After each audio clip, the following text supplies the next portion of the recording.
राम महतो डुमरी विधानसभा से लड़ेंगे चुनाव। जेएलकेएम सुप्रीमो जयराम महतो गिरिडीह जिले के डुमरी विधानसभा से चुनाव लड़ेंगे। उन्होंने गुरुवार को प्रेस वार्ता कर यह घोषणा की। पत्रकारों से बातचीत में उन्होंने कहा कि उनकी पार्टी किसी से भी गठबंधन नहीं करेगी। उनका दावा है कि उनसे गठबंधन के लिए एनडीए और इंडिया दोनों गठबंधन ने अप्रोच किया था, लेकिन उन्होंने मना कर दिया। पार्टी के केंद्रीय अध्यक्ष ने कहा कि उनकी पार्टी धनबाद जिला के सभी सीटों पर चुनाव लड़ेगी। इसके लिए तैयारी चल रही है। जयराम महतो ने इसके बाद 5 और उम्मीदवारों का ऐलान किया, जो कि आगामी विधानसभा चुनाव में उनकी पार्टी के बैनर तले चुनाव लड़ेंगे।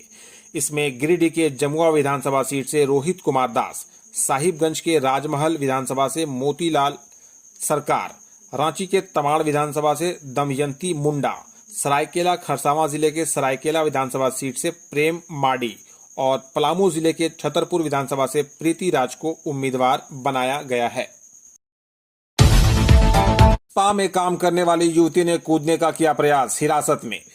रांची सुखदेवनगर थाना क्षेत्र के किशोरगंज चौक के पास स्थित एक स्पा में काम करने वाली युवती ने गुरुवार को बाइक शोरूम के ऊपर चढ़कर छत से कूदने का प्रयास किया, लेकिन स्थानीय लोगों ने उसे बचा लिया। मिली जानकारी के अनुसार रांची के एक स्पा सेंटर में काम करने वाले एक शोरूम की बालकनी से कूदने की कोशिश की। युवती की बालकनी में चढ़कर कूदने की धमकी दिए जाने के बाद आसपास के लोग जमा हो गए और युवती को नीचे कूदने से काफी देर तक रोके रखा। इस वजह से काफी देर तक वहां हंगामा चलता रहा। युवती बालकनी में ही फंस गई। इसके बाद स्थानीय लोगों ने स्थानीय गार्ड्स के साथ युवती को सुरक्षित बचा लिया। इस दौरान मौके पर मौजूद रांची पुलिस के ट्रैफिक जवानों ने भी काफी सूझबूझ से काम लिया। इसी वजह से युवती की जान। मुख्यमंत्री से मिला इमारते शरिया का प्रतिनिधि मंडल। मुख्यमंत्री हेमंत सोरेन से गुरुवार को इमारते शरिया, बिहार, झारखंड एवं उड़ीसा के अमीर शरीयत सह all India Muslim personal law board के सचिव मौलाना अहमद वली फैसल रहमानी के नेतृत्व में एक प्रतिनिधि मंडल ने मुलाकात की। हेमंत सोरेन ने रांची के सुकुरहुटू में ट्रांसपोर्ट नगर फेज 1 का किया उद्घाटन, फेज 2 की रखी आधारशिला। मुख्यमंत्री हेमंत सोरेन ने कहा कि आज रांची को एक सुसज्जित और व्यवस्थित ट्रांसपोर्ट नगर मिल रहा है। ट्रांसपोर्ट नगर से यहां यातायात और परिवहन व्यवस्था सुगम एवं सुदृढ़ होगी। वहीं ट्रांसपोर्ट व्यवसाय को भी गति मिलेगी। मुख्यमंत्री हेमंत सोरेन ने गुरुवार को राजधानी रांची के सुकुरहुटू में नगर विकास एवं आवास विभाग के द्वारा नवनिर्मित ट्रांसपोर्ट नगर के फेज 1 का उद्घाटन एवं फेज 2 की आधारशिला रखते हुए अपने संबोधन में ये बातें कही। उन्होंने कहा कि ट्रांसपोर्ट व्यवसायियों का यह स्थायी ठिकाना होगा, जहां उन्हें कारोबार से संबंधित सारी सुविधाएं मिलेंगी। मुख्यमंत्री सोरेन ने कहा कि ट्रांसपोर्ट नगर में आने वाले दिनों में जो जरूरत और आवश्यकता होगी, उसी के अनुरूप सुविधाओं में विस्तार किया जाएगा। आज ट्रांसपोर्ट नगर के फेज 1 का उद्घाटन संपन्न हुआ। फिलहाल यहां ट्रांसपोर्ट व्यवसाय से संबंधित कई सुविधाएं उपलब्ध कराई गई हैं और फेज 2 में भी कई आधुनिक सुविधाएं यहां उपलब्ध कराया जाना है। मौसम विभाग ने राज्य में 3 दिन के लिए जारी किया येलो अलर्ट। राज्य में बीते एक सप्ताह से मौसम साफ है। हालांकि अगले 3 दिन के लिए मौसम विभाग ने गुरुवार को येलो अलर्ट जारी किया है। इसमें कहा है कि राज्य में कुछ जगहों पर गरज के साथ वज्रपात होने की संभावना है।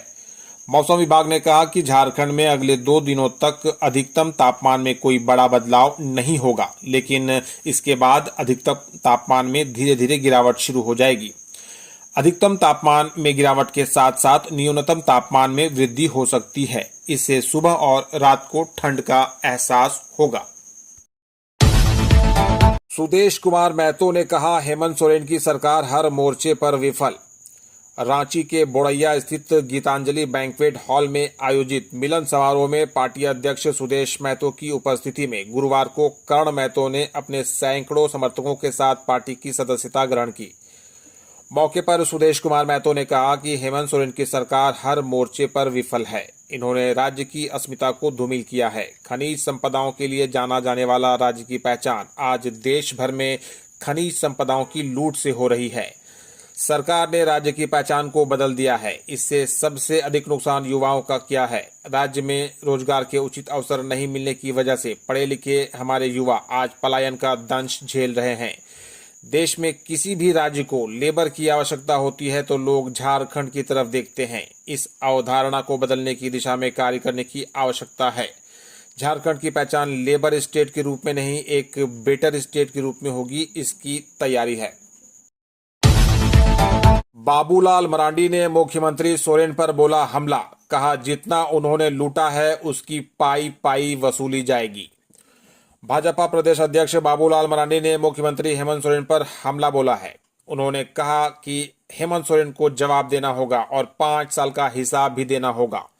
जितना उन्होंने लूटा है उसकी पाई पाई वसूली जाएगी। अब तक जितनी भी गड़बड़ी हुई है उसकी जांच कराएं। बाबूलाल मरांडी ने गुरुवार को प्रदेश कार्यालय में आयोजित प्रेस कॉन्फ्रेंस में कहा कि राज्य में हुए भ्रष्टाचार और घोटाले को लेकर मैंने कई पत्र मुख्यमंत्री को लिखे हैं। सरकार को पहले ही सचेत कर दिया गया था कि इस तरह की गड़बड़ी हो रही है, इससे खुद बचें और राज्य को भी बचाएं। मरांडी ने कहा कि भ्रष्टाचार के मामले में अगर राज्य को नहीं बचाएंगे तो खुद भी उसी आग में जल जाएंगे, उन्हें कोई बचा नहीं सकता है। बीवीपी ने फूंका मुख्यमंत्री हेमंत सोरेन का पुतला। अखिल भारतीय विद्यार्थी परिषद एबीवीपी ने गुरुवार को मुख्यमंत्री हेमंत सोरेन का पुतला दान कर जेएसएससी सीजीएल परीक्षा में हुए भारी अनियमितताओं की निष्पक्ष जांच करने की मांग की। अल्बर्ट एक्का चौक पर आयोजित इस विरोध प्रदर्शन में आंदोलनरत छात्रों पर दर्ज एफआईआर वापस लेने की मांग की गई। एबीवीपी रांची महानगर के मंत्री ऋतुराज सहदेव ने बताया कि पूरे प्रदेश में जेएसएससी पेपर लीक मामले को लेकर विरोध प्रदर्शन का आह्वान किया गया था। उन्होंने कहा कि 21 और 22 सितंबर को झारखंड में सामान्य स्नातक योग्यताधारी संयुक्त प्रतियोगिता परीक्षा 2023 का आयोजन किया गया था, जिसमें कई अनियमितताएं सामने आई हैं। मंत्री डॉक्टर रामेश्वर उरांव ने बिजली बिल माफी प्रमाण पत्र का किया वितरण। लोहरदगा के स्थानीय विधायक सह मंत्री ने लोहरदगा जिला अंतर्गत विद्युत शक्ति उपकेंद्र पतराटोली लोहरदगा में मुख्यमंत्री ऊर्जा खुशहाली योजना अंतर्गत 30 लाभुकों के बीच बिजली बिल माफी प्रमाण पत्र वितरण किया। लाभुकों को संबोधित करते हुए मंत्री डॉक्टर रामेश्वर उरांव ने कहा कि झारखंड सरकार के द्वारा 200 यूनिट तक बिजली खपत करने वाले उपभोक्ताओं के लिए मुख्यमंत्री ऊर्जा खुशहाल योजना के तहत बिजली बिल माफी योजना चलाई जा रही है। मृत व्यक्ति के नाम पर 14 साल से नौकरी कर रहा होमगार्ड जवान गिरफ्तार। रांची धुरवा थाना ने मृत व्यक्ति के नाम पर 14 साल से नौकरी कर रहे होमगार्ड जवान को गुरुवार को गिरफ्तार किया है। गृह रक्षा वाहिनी एवं अग्निशमन विभाग के डीजी अनिल पाल्टा के निर्देश पर होमगार्ड के कमांडेंट के द्वारा धुरवा थाना में मामला दर्ज कराया गया था। इसके बाद नामकुम का रहने वाला जगमोहन स्वांसी नाम के फर्जी होमगार्ड जवान को गिरफ्तार किया गया। वह 2014 से राम पाहन के नाम से होमगार्ड के रूप में काम कर रहा है, जबकि राम पाहन का निधन वर्ष 2000 में ही हो गया था। सार्वजनिक दुर्गा पूजा समिति की ओर से निकाली गई कलश यात्रा। रांची के डोरंडा स्थित सार्वजनिक दुर्गा पूजा समिति की ओर से गुरुवार को कलश यात्रा निकाली गई। कलश स्थापना और शारदीय नवरात्र के आगमन पर मुख्य संरक्षक आलोक कुमार दुबे, संरक्षक कपिल देव सिंह, अध्यक्ष गौतम दुबे, गोपी के नेतृत्व में महिलाओं के द्वारा मस्तक पर कलश और नारियल रखकर 56 सेट मंदिर परिसर से यात्रा निकाली गई। यह यात्रा तुलसी चौक, अंबेडकर चौक, विवेकानंद चौक होते हुए बटम तालाब गई और बटम तालाब में जल भरकर एवं संकल्प कर मां दुर्गे के संगीतमय भजन पर झूमते नाचते गाते राजेंद्र चौक, गोरखा चौक होते हुए वापस मंदिर परिसर पहुंची। पंडित उदय शंकर मिश्र के मंत्रोच्चार एवं कमेटी की ओर से मुख्य यजमान विकास कुमार के जरिए सभी कलश 56 सेट मंदिर परिसर में स्थापित कर माता का आह्वान किया गया। 17 पुलिसकर्मियों की हत्या में शामिल हार्डकोर नक्सली रंथू उरांव सहित 5 गिरफ्तार। विधानसभा चुनाव से पहले गुमला में भाकपा माओवादी के खिलाफ पुलिस को बड़ी सफलता मिली है। गुमला में अलग अलग नक्सली हमले में 17 पुलिसकर्मियों को मारने वाला भाकपा माओवादी के कोयल शंख जोन के सब जोनल कमांडर 5 लाख रुपए का इनामी रंथू उरांव उर्फ गुरुचरण समेत 5 हार्डकोर नक्सलियों को पुलिस ने गिरफ्तार कर जेल भेज दिया है। इन नक्सलियों के पास से भारी मात्रा में हथियार, गोली व आईईडी बम बरामद हुआ है। पुलिस ने जंगल में 4 आईईडी बम को निष्क्रिय कर दिया। रंथू उरांव गुमला, लोहरदगा व लातेहार जिले में 77 नक्सली घटनाओं में शामिल रहा है। गढ़ में उत्पाद विभाग की टीम ने विभिन्न होटलों में की छापेमारी, 3 होटल के मालिक गिरफ्तार। रामगढ़ में दशहरा पर्व और ड्राई डे के मद्देनजर रामगढ़ जिले में गुरुवार को उत्पाद विभाग के द्वारा छापेमारी अभियान चलाया गया। इस अभियान के दौरान विभिन्न लाइन होटल और प्रतिष्ठानों से अवैध शराब जब्त की गई। साथ ही 3 होटल के मालिकों को गिरफ्तार किया गया। सहायक उत्पाद आयुक्त सुनील कुमार चौधरी ने बताया कि 2 अक्टूबर और 3 अक्टूबर को ड्राई डे घोषित किया गया था। उत्पाद बल एवं सशस्त्र गृह रक्षकों के सहयोग से जिले के विभिन्न क्षेत्रों में सघन व व्यापक छापामारी अभियान चलाया गया। कांग्रेस कार्यालय के प्रदेश प्रभारी और सह प्रभारी नियुक्त। कांग्रेस प्रदेश कार्यालय के सफल संचालन के लिए गुरुवार को अभिलाष साहू को तत्काल प्रभाव से कार्यालय प्रभारी और राजन वर्मा को सह प्रभारी नियुक्त किया गया। कांग्रेस के प्रदेश अध्यक्ष केशव महतो कमलेश ने दोनों को नियुक्त किया है। उन्होंने आशा व्यक्त किया कि दोनों नेता पूरी निष्ठा एवं ईमानदारी से अपने कर्तव्यों का निर्वहन करेंगे। साथ ही पूर्व कार्यालय प्रभारी अमूल नीरज खलखो के कार्यों की सराहना की। मुखिया, पूर्व मुखिया प्रतिनिधि और वेंडर के बीच घमासान। पुतला दहन को लेकर मुखिया ने दिया प्रतिक्रिया। कहा, मेरी लोकप्रियता की बौखलाहट में विरोधी कर रहे हैं ओछी हरकत। डुमरी प्रखंड अंतर्गत कल्हावार पंचायत के मुखिया नूरुद्दीन अंसारी का पंचायत के ही कुछ लोगों ने पुतला दहन किया। पुतला दहन करने वाले लोगों ने कहा कि मुखिया के द्वारा भ्रष्टाचार किया जा रहा है। उनका रवैया तानाशाही भरा है। उन्हें पूर्व में सूचना देकर अपने व्यवहार में बदलाव लाने के लिए कहा गया था, लेकिन वह नहीं माने, अतः बाध्य होकर उनका पुतला दहन किया गया। वहीं इस मामले पर अपनी प्रतिक्रिया व्यक्त करते हुए मुखिया नूरुद्दीन अंसारी ने कहा कि पुतला दहन की क्रिया मेरी बढ़ती हुई लोकप्रियता और प्रसिद्धि की प्रतिक्रिया है। विरोधी मेरी लोकप्रियता और मेरे द्वारा पंचायत में खत्म किए गए बिचौलिया प्रथा से नाराज हैं। कहा कि कल पुतला दहन की सूचना पाकर पंचायत के सैकड़ों लोग मेरे समर्थन में घर पहुंचे और इस बात को लेकर आपत्ति जताई।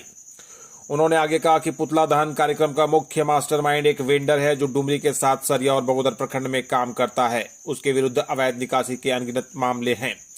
कल्हावार पंचायत में ही उसके द्वारा कई योजनाओं में अनियमितता बरती गई है, जो जांच का विषय है। कहा कि दूसरा व्यक्ति पूर्व मुखिया प्रतिनिधि है, जिनकी पत्नी ने लगभग 7 वर्षों तक पंचायत में कैसा काम किया है और उनके समय की कितनी योजनाएं वर्तमान समय में धरातल पर हैं। आवश्यकता पड़ने पर इसकी भी जांच कराई जा सकती है। कहा कि मैं अपने विरोधियों की तुच्छ मानसिकता और ओछी हरकतों से घबराने वाला नहीं हूं। मेरे द्वारा पंचायत वासियों की सेवा और पंचायत के विकास का काम आगे भी इसी प्रकार जारी रहेगा। पंचायत की जनता ही मेरी सबसे बड़ी शक्ति और ताकत है और वे हमेशा मेरे साथ हैं। कमलेश सिंह के भाजपा में शामिल होने से कार्यकर्ताओं में असंतोष। सामूहिक इस्तीफा देंगे 7 मंडल अध्यक्ष। झारखंड की राजनीति एक बार फिर गर्माती नजर आ रही है। हुसैनाबाद से एनसीपी के विधायक कमलेश कुमार सिंह के भाजपा में शामिल होने की अटकलों ने राजनीतिक हलकों में हलचल मचा दी है। जानकारों के अनुसार अब 4 अक्टूबर को कमलेश सिंह की भाजपा में औपचारिक एंट्री हो सकती है। हालांकि इस खबर ने भाजपा के स्थानीय नेताओं और कार्यकर्ताओं के बीच असंतोष की लहर पैदा कर दी है। सवाल उठ रहा है कि क्या भाजपा अपने समर्पित कार्यकर्ताओं की उम्मीदों पर पानी फेरते हुए एक बाहरी और दागी नेता को टिकट देगी। मुखिया ने सीएम को पत्र लिखकर किया अबुआ आवास में ग्राम सभा को प्राथमिकता देने का आग्रह। देवरी प्रखंड के जमखोखरो पंचायत के मुखिया जितेंद्र कुमार शर्मा ने मुख्यमंत्री हेमंत सोरेन को एक पत्र लिखकर उनसे अबुआ आवास योजना में पूर्व की भांति ग्राम सभा को प्राथमिकता देने का निर्देश जारी करने का आग्रह किया है। इस बाबत जानकारी देते हुए मुखिया जितेंद्र शर्मा ने कहा कि प्रशासनिक दिशा निर्देश के अनुसार अबुआ आवास योजना में लाभुकों के चयन में यदि आयु को प्राथमिकता दिया जाता है तो ऐसे में पंचायत के कई सुयोग्य लाभुक इस महत्वपूर्ण योजना का लाभ पाने से वंचित रह जाएंगे। कहा कि ग्राम सभा को तरजीह न देकर उम्र के आधार पर लाभुकों का चयन करने से मेरे पंचायत के अत्यंत गरीब और आवास रहित 10 ओबीसी, 1 अल्पसंख्यक और 2 अनुसूचित जाति के कुल 13 सुयोग्य लाभुक उक्त योजना का लाभ पाने से वंचित रह जाएंगे, जो कि एक अत्यंत चिंता और दुख का विषय है। साथ ही यह उनके साथ एक तरह से अन्याय है। मुखिया ने सीएम से अबुआ आवास योजना में लाभुकों के चयन में आयु सीमा की प्राथमिकता को हटाकर पूर्व की ही भांति ग्राम सभा को प्राथमिकता देने का आग्रह किया है। झारखंड में 100 जैव विरासत स्थल होंगे चिन्हित, कार्यशाला का हुआ आयोजन। झारखंड जैव विविधता परिषद के द्वारा जैव विरासत स्थल घोषित करने को लेकर गुरुवार कार्यशाला का आयोजन हुआ। झारखंड जैव विविधता परिषद के सदस्य सचिव सह मुख्य कार्यपालक पदाधिकारी संजीव कुमार, अपर प्रधान मुख्य वन संरक्षक ने पलाश भवन सभागार में आयोजित कार्यशाला में 100 जैव विविधता विरासत स्थल को दिसंबर माह तक चिन्हित करने का लक्ष्य रखा है। उक्त लक्ष्य के आलोक में अभी तक झारखंड के चतरा, रांची, हजारीबाग, लातेहार, देवघर, गिरिडीह व अन्य जिलों से 40 से भी अधिक जैव विविधता विरासत स्थल को चिन्हित किया जा चुका है। बिहार और झारखंड में एटीएम काटने वाला अंतर्राज्यीय चोर गिरोह का पर्दाफाश। रामगढ़ पुलिस ने एटीएम काटकर रुपए चोरी करने वाले अंतर्राज्यीय चोर गिरोह का पर्दाफाश कर दिया है। इस गिरोह के 5 शातिर अपराधियों को पकड़ा गया है। उनके पास से चोरी की रकम 1.70 लाख रुपए भी बरामद की गई है। इस मामले की जानकारी गुरुवार को प्रेस कॉन्फ्रेंस में रामगढ़ एसपी अजय कुमार ने दी। उन्होंने बताया कि अंतर्राज्यीय चोर गिरोह में शामिल अपराधी हरियाणा और बिहार राज्य के हैं।